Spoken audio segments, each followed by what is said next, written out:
Seorang pria bernama Chris Gardner mempunyai seorang anak laki-laki dan seorang istri. Sehari-hari dia bekerja sebagai sales alat kesehatan yang berfungsi untuk memindai kepadatan tulang. Alat yang berbentuk kotak itu harus dijual untuk memenuhi kebutuhan hidupnya. Chris Gardner dan istrinya bernama Linda menghabiskan tabungannya untuk alat ini. Alat yang bisa menghasilkan gambar 2 kali lebih tajam dari sinar X-ray. Namun harganya juga berkali-kali lipat lebih mahal. Di tahun itu alat ini sebagai alat penemuan yang revolusioner, sehingga Chris dan Linda memutuskan untuk menjadi distributor satu-satunya di tempat mereka tinggal. Namun alat yang mereka beli belum sangat diperlukan oleh sebagian para dokter, membuat langkah mereka menjadi distributor mengganggu perekonomian mereka. Chris ini harus menjual alat tersebut minimal 2 mesin untuk bertahan hidup selama 1 bulan. Menjual 1 mesin saja Chris merasa sangat kesusahan. Sampai-sampai Chris menjualnya dengan cara door to door kepada para dokter. Dan kisah nyata dari film The Pursuit of Happiness pun dimulai.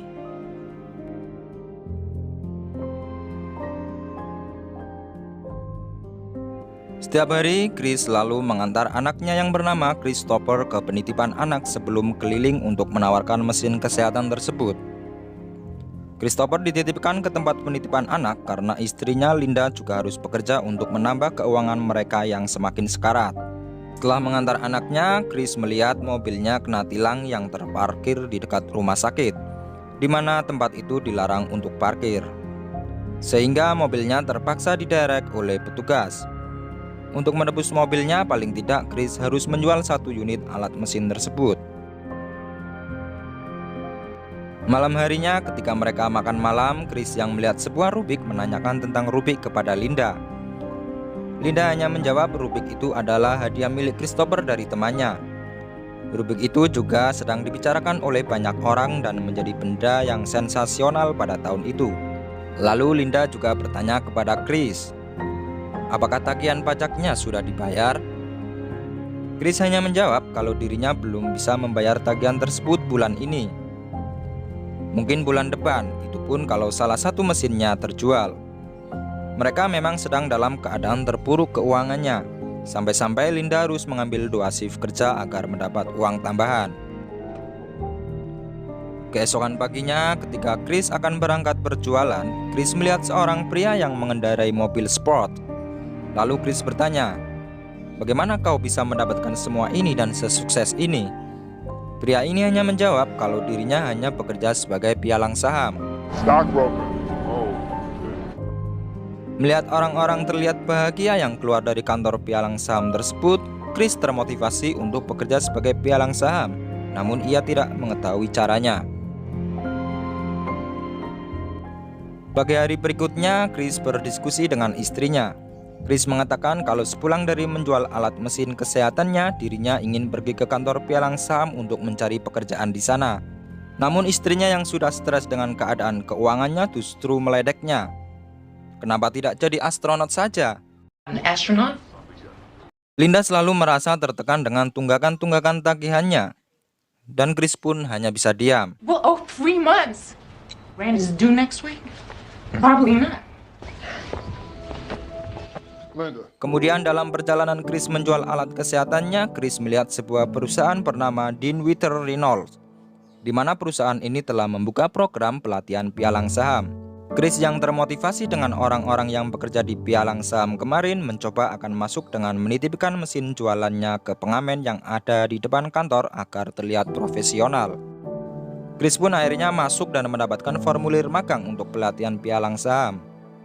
Namun saat HRD ini menjelaskan tentang segala sesuatunya, Chris melihat pengamen tadi membawa kabur alat kesehatan miliknya, sehingga membuatnya terburu-buru keluar untuk mengejarnya. Yang akhirnya Chris telah kehilangan 1 unit mesin kesehatannya yang berhasil dibawa kabur oleh pengamen tersebut. Why did I do that?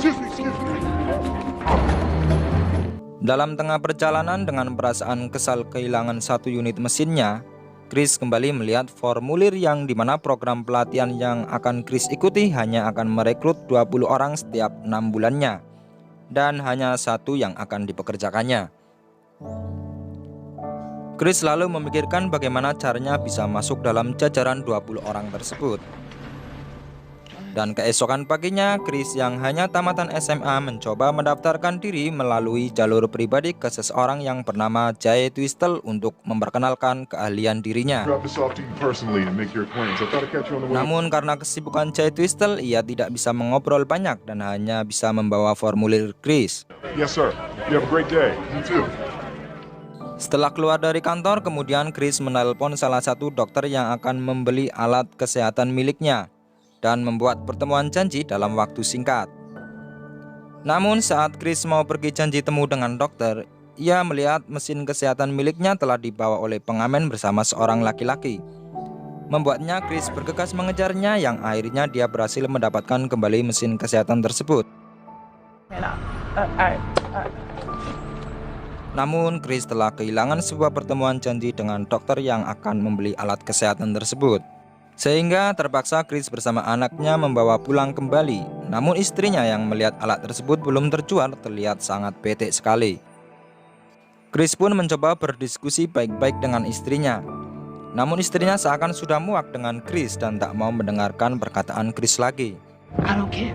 1 bulan kemudian, Chris bertemu kembali dengan Jay Twistle dan menceritakan kembali padanya bahwa dirinya telah menyerahkan formulir lamaran di kantor pialang sahamnya. Namun Jay Twistle yang terburu-buru ingin pergi ke Snow Valley tak bisa berbicara banyak dengan Chris dan segera ingin pergi. Chris yang tak kehilangan akal agar bisa berbicara dengan Jay Twistle menawarkan dirinya untuk pergi bersama karena mempunyai tujuan yang sama. Akhirnya Jay Twistle pun mengiyakannya. Nah, di dalam taksi Chris memulai pembicaraannya tentang pengalaman pribadinya. Namun Jay Twistle tak menanggapinya. Jay Twistle hanya sibuk dengan Rubiknya yang menurutnya benda ini sangat sulit untuk diselesaikannya. Mendengar pernyataan Jay Twistle tentang Rubik itu, Chris pun menawarkan dirinya untuk menyelesaikannya. Chris sangat berusaha untuk menyelesaikan Rubik itu agar mendapat perhatian dari Jay Twistle. Dan akhirnya sampai pada tempat tujuan Jay Twistle, Chris pun berhasil menyelesaikan Rubik itu dan membuat Jay Twistle tertarik kepada Chris. Good job. Kemudian Chris yang sebenarnya tak punya tujuan ke Snow Valley, kebingungan ditambah dengan terlihat biaya taksi yang tak mampu dibayarkan oleh Chris, membuatnya harus kabur dari taksi tersebut. Dan terjadilah saling kejar-mengejar antara mereka, yang pada akhirnya Chris lolos dari kejaran supir taksi. Tapi saat mau masuk ke pintu kereta yang hampir tertutup, mesin yang Chris bawa tertinggal di luar dan harus merelakannya.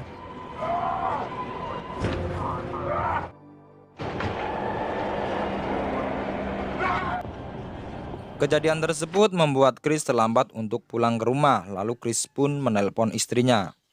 Bukan hal baik yang ia dengar, istrinya mengatakan kalau dirinya akan pergi membawa Christopher karena sudah tidak tahan lagi dengan perekonomian rumah tangga mereka. Kemudian Chris bergegas berlari ke rumah untuk mencegah kepergian istri dan anaknya. Namun saat sampai di rumah, mereka pun sudah tidak ada. Linda. Tiba-tiba terdengarlah bunyi telepon di mana Chris telah mendapatkan telepon dari Jay Twistle yang mengundangnya untuk wawancara terkait program magang pialang saham. Chris diundang karena ketertarikan Jay Twistle pada saat Chris menyelesaikan Rubiknya di dalam taksi kala itu. Keesokan harinya Chris menemui istrinya dan berkata kalau Christopher akan hidup bersama dirinya. Linda yang tak tahan dengan ekonomi yang serba kekurangan menyalahkan seorang Chris yang bagi dirinya telah membebani hidup Linda. Tak sampai di situ saja, Linda juga merasa sudah tidak bahagia lagi bersama Chris. Mendengar omelan Linda, Chris pun tersulut emosinya dan menyuruh Linda pergi untuk mencari kebahagiaan lain dengan syarat Christopher akan hidup bersama Chris. Kemudian Chris menjemput Christopher yang dititipkan di tempat penitipan anak dan membawanya pulang ke rumah. Malam harinya saat mereka makan malam, Chris didatangi pemilik rumah dan menagih biaya sewa yang sudah nunggak sampai 3 bulan. Seperti biasanya, Chris meminta waktu lebih lama lagi untuk membayarnya. Namun pemilik rumah tersebut tidak mau mendengar alasan Chris lagi dan menyuruhnya untuk meninggalkan rumah tersebut esok paginya, di mana rumah tersebut akan datang tukang cat. Dengan terpaksa, Chris pun bersedia menjadi tukang cat dan berjanji akan mencari uang untuk bayar sewa dalam 1 minggu lagi. Si pemilik rumah tersebut akhirnya mengizinkan Chris untuk tinggal 1 minggu lagi. Chris pun bisa tinggal 1 minggu lagi, namun waktu tersebut tidak bisa dimanfaatkan untuk mencari uang. Waktu itu hanya habis untuk mengecat rumah tersebut. Hingga pada suatu hari datanglah polisi dan menangkap Chris karena tidak membayar mobilnya yang kena tilang. Di mana peraturan di negara tersebut seseorang harus membayar kendaraan yang kena tilang jika tidak mau dipenjara. Sialnya, Chris pun harus menginap di penjara sampai masalah verifikasi tilangnya tiba pagi hari. Chris pun rasanya mau pecah kepala, memikirkan keadaan Christopher, memikirkan rumah yang harus selesai dicat besok pagi, memikirkan wawancara besok pagi dengan Twistle. Dengan terpaksa, Chris pun harus mengikuti aturan negara tersebut. Kemudian Chris menelpon dan meminta bantuan kepada Linda untuk menjaga Christopher malam ini saja. Keesokan harinya, setelah selesai verifikasi tilang, tanpa perlu pikir panjang, Chris langsung bergegas berlari untuk mengikuti sesi wawancara di kantor pialang saham. Chris terlihat berbeda sendiri dengan pakaian jaket dan muka yang masih penuh dengan cat. Hingga tiba pada saat Chris dipanggil ke dalam, dengan percaya dirinya Chris bertemu dengan orang-orang penting dalam perusahaan tersebut. Hingga pada sesi tanya jawab pun Chris bisa dengan lancar berbicara dan bisa menjelaskan dengan jujur kenapa dia datang ke wawancara tersebut dengan berpakaian seperti itu. Dengan kejujuran Chris dan kepercayaan diri dalam menyampaikan kenyataannya justru membuat mereka semua tertawa. And I ran all the way here from the Polk State. Setelah selesai sesi wawancara, Jay Twistle keluar menemui Chris, memberi pujian kepada Chris dan berjanji akan memberi kabar baik kepada Chris. Namun di sini Chris berkata akan memikirkan kembali untuk mengikuti program pelatihan pialang saham ini. Yang dimana Chris telah mengetahui bahwa program pelatihan yang diadakan selama 6 bulan ini sama sekali tidak mendapatkan gaji dan tidak ada jaminan untuk Chris bisa diterima di perusahaan tersebut. Karena dari 20 orang yang lolos magang akan ada 1 orang yang dipilih untuk dipekerjakan. Dan bahkan jika Chris tidak terpilih jadi 1 orang itu, Chris pun tidak bisa melamar di perusahaan pialang saham lainnya. Mendengar pernyataan Chris, Jay Twistle pun heran, dimana sebelumnya Chris sangat menggebu-gebu ingin mengikutinya. Jay Twistle yang telah merekomendasikan Chris ke kantor tersebut pun mau tidak mau akan menunggu keputusan Chris. Malam harinya Linda pun datang mengantarkan Christopher pulang ke rumah, lalu memberitahu kepada Chris kalau dirinya akan pindah ke New York untuk bekerja. Sehingga Linda tidak bisa membantu lagi jika suatu hari ada kejadian seperti ini lagi. Linda pun akhirnya berpamitan untuk pergi. Chris pun akhirnya menelpon Jay Twistle dan membuat keputusan untuk ikut dalam program pelatihan pialang saham.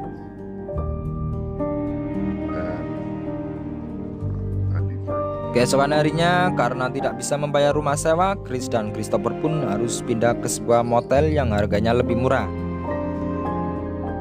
Di sela kesibukan Chris mencoba menghibur dan menemani Christopher dengan bermain basket. Di tengah permainannya, Christopher mengatakan kalau dirinya ingin menjadi pemain basket yang hebat. Di sini Chris menguji anaknya dengan mengatakan kau tidak akan bisa menjadi pemain basket yang hebat karena itu adalah hal di atas rata-rata. Ayah tak mau kau setiap harinya melempar sebuah bola. Kau harus melakukan hal yang lainnya. Mendengar perkataan ayahnya, Christopher sangat sedih dan melemparkan bolanya. Nah, baru di sini sang ayah Chris memberitahu Christopher. Chris berkata kepada anaknya, janganlah kau mendengar omongan dari orang lain kalau dirimu tak akan bisa menjadi apapun yang kau mau, termasuk ayah. Jika itu adalah sebuah mimpi yang kau harapkan, bagaimanapun caranya, gapailah mimpimu dan kamu pasti akan bisa. Setelah permainan itu, Chris mengajak anaknya untuk ikut menjual mesin kesehatannya. Mereka berhasil menjual 1 unit mesin, di mana hasil penjualan itu bisa untuk kebutuhannya dalam 1 bulan. Lalu hari pertama magang Chris pun dimulai. Dia mulai belajar dasar-dasar menjadi seorang pialang saham di sana. Ketika waktu istirahat, Chris keluar dan melihat seorang laki-laki yang membawa mesin kesehatan miliknya, di mana yang kala itu mesinnya terjatuh saat masuk ke kereta api ketika dalam aksi kejar mengejar dengan seorang supir taksi. Chris pun mencoba mengejar laki-laki tersebut, namun sayangnya Chris tertabrak mobil saat mau menyeberang jalan dan menyebabkan hilangnya salah satu sepatu yang ia pakai. Waktu istirahatnya menjadi sebuah masalah baru bagi dirinya. Kemudian dengan terpaksa Chris kembali ke kantor dengan memakai satu sepatu yang membuatnya menjadi bahan perhatian. Singkat cerita, Chris sudah mulai luas dengan pekerjaan magang yang tidak ada bayarannya. Setiap harinya Chris harus mencari klien yang potensial untuk diajak kerjasama. Para peserta magang saling berlomba-lomba untuk mencari klien sebanyak-banyaknya selama 6 bulan untuk merebut satu kedudukan karyawan yang akan dipekerjakan. Chris yang mempunyai waktu sedikit tidak seperti para peserta magang lainnya yang bisa bekerja sampai malam. Chris fokus untuk mencari klien sebanyak-banyaknya dengan cara tidak meletakkan ganggang telepon untuk beralih menelpon klien lainnya.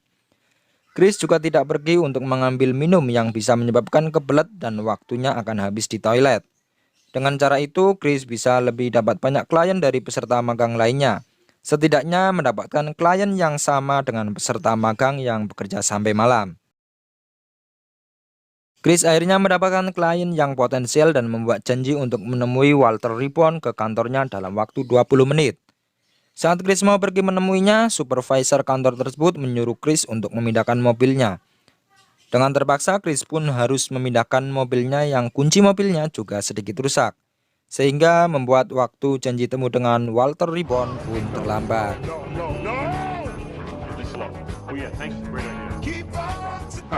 Hi. I'm Chris Gardner. I have an appointment with Walter Ribbon. Hari berikutnya, Chris yang mengetahui Walter Ribbon akan pergi menonton sebuah pertandingan. Ia lalu datang ke rumah Walter Ribbon dan meminta maaf atas keterlambatannya kemarin dan meminta untuk menjadwalkan ulang pertemuan bisnisnya. Kemudian saat Chris mau pergi dan berpura-pura mengatakan ada janji setelah akan menonton pertandingan, Walter Ribbon justru mengajaknya untuk pergi bersama, di mana Walter Ribbon yang ternyata sudah siap untuk pergi ke pertandingan. Chris pun memanfaatkan ajakan Walter Ribbon. Pergilah mereka bersama. Mereka pun menonton bersama di tempat VIP. Memanfaatkan keadaan tersebut, Chris pun mencoba mendekati Walter Ribbon dan membicarakan bisnisnya. Namun Walter Ribbon yang baru saja mengenal Chris pun menolak ajakan bisnis Chris. Namun baiknya, walaupun Chris yang telah ditolak oleh Walter Ribbon justru mendapatkan sebuah referensi dalam lingkaran orang-orang kaya, sehingga ia mendapatkan lebih banyak daftar nama dari peserta magang lainnya untuk ditawarkan produk keuangannya. Chris pun dalam 4 bulan ini hidup normal, bisa tinggal di motel, bisa mengikuti pelatihan pialang saham, dan mesin-mesin kesehatan miliknya pun berhasil Chris jual semuanya. Sehingga Chris pun masih cukup banyak uang di tabungan untuk bertahan hidup selama pelatihan. Namun pada suatu hari Chris mendapatkan sebuah surat dari perpajakan, di mana Chris yang telah lama tidak membayar pajak, mereka mengecek rekening bank yang Chris punya dan mengambil uang yang ada di rekening tersebut untuk membayar pajak. Sebuah aturan yang harus dilakukan di negara Amerika Serikat tersebut. Dengan kejadian tersebut, seketika Chris pun bangkrut dan tidak mempunyai banyak uang lagi. Tiap harinya Chris selalu kebingungan, galau. Ia juga ditagih kembali oleh pemilik rumah lama yang Chris tempati. Kemudian Chris juga berusaha menagih uang yang ia punya di orang ini. Namun bagi orang ini, ia telah membayar hutangnya dengan membawakan barang-barang saat Chris pindah ke motel. Karena orang ini tidak mau membayarkan hutangnya kepada Chris, mereka pun lalu pergi ke sebuah taman. Nah, di taman ini Chris kembali melihat laki-laki yang telah membawa mesin kesehatan miliknya saat mesin itu jatuh di stasiun kereta. Chris pun langsung mengejar orang itu dan berhasil mendapatkan mesin tersebut. Dengan mesin tersebut, Chris pun langsung pergi untuk menawarkan mesinnya. Ketika mendapatkan calon pembeli yang tertarik dengan mesin kesehatan miliknya, sialnya saat mau dicoba mesin tersebut justru rusak dan tidak mau menyala. Tak sampai di situ cobaan Chris, saat sampai di motel semua barang-barang Chris pun sudah berada di luar, yang artinya Chris dan anaknya tidak bisa tinggal lagi di motel tersebut. Mereka pun terpaksa pergi. Mereka pergi ke stasiun kereta yang tak tahu tujuannya. Nah, di sini Chris mencoba menghibur anaknya dengan berpura-pura bahwa mesin itu adalah mesin waktu yang bisa mengantarkan ke masa lalu, di mana masa lalu itu mereka harus bersembunyi di dalam gua. Kemudian Christopher pun mencoba menekan mesin itu dengan mata tertutup. Lalu berpura-puralah Chris melihat dinosaurus. Anaknya pun menanggapi permainan ayahnya dan berkata, "Awas, ada T-Rex," kata Christopher. Sang ayah pun berkata, "Ayo kita cepat cari tempat aman. Kita harus bersembunyi di dalam gua." Yang tak lain mereka pergi ke toilet umum. Chris pun dengan sedihnya menidurkan anaknya di dalam toilet dengan beralasan tisu.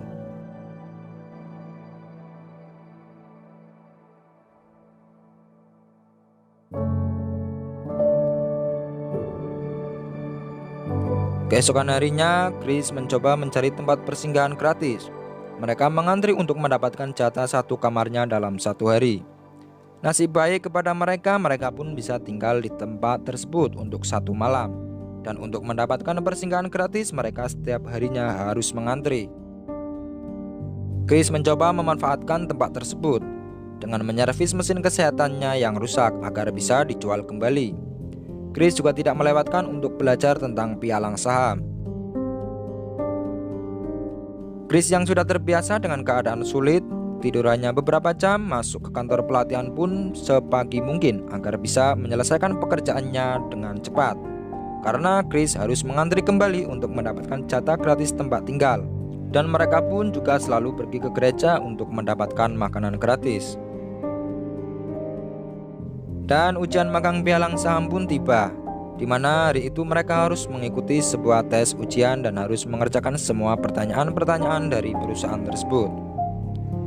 Lalu Chris dengan cepat menyelesaikan semua tes dari kantor tersebut. Sepulang dari ujian, Chris pun diuji oleh alam, di mana Chris yang tak punya banyak uang harus meminjamkan uang $5 untuk membayar biaya taksi Mr. From yang lupa membawa dompetnya. Dengan terpaksa, Chris pun meminjamkan uangnya. Suatu hari, Chris dan Christopher yang terlambat mengantri untuk mendapatkan jatah kamarnya, mereka dengan terpaksa harus menghabiskan malamnya di kereta api dengan belajar. Mereka pun juga tidur di dalam kereta api. Chris pun juga mendonorkan darahnya untuk mendapatkan uang agar bisa bertahan hidup. Dengan uang tersebut, Chris membeli spare part untuk memperbaiki mesin kesehatannya yang rusak. Malam harinya, Chris dan Christopher yang mendapatkan jatah kamar pun memanfaatkan sebaik mungkin untuk memperbaiki mesin kesehatannya.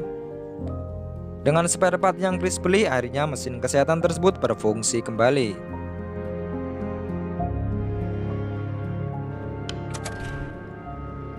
Keesokan harinya, Chris kembali ke dokter ini untuk menawarkan mesin kesehatannya yang sudah berfungsi dengan baik.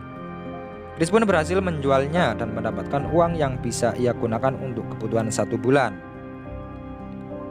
Hasil dari penjualannya tersebut, malam harinya mereka menginap di sebuah hotel karena Chris ingin anaknya menikmati tidur enak walau 1 malam. Namun mereka malah tidur bangku-bangkuan di sofa, bukannya di kasur. Keesokan harinya, di mana hari terakhir penentuan magang pun tiba. Saat Chris sedang sibuk menelpon kliennya, Chris dipanggil untuk masuk ke dalam kantor pimpinan, di mana Chris ternyata lolos dan terpilih menjadi karyawan pialang saham tetap di perusahaan tersebut. Welcome.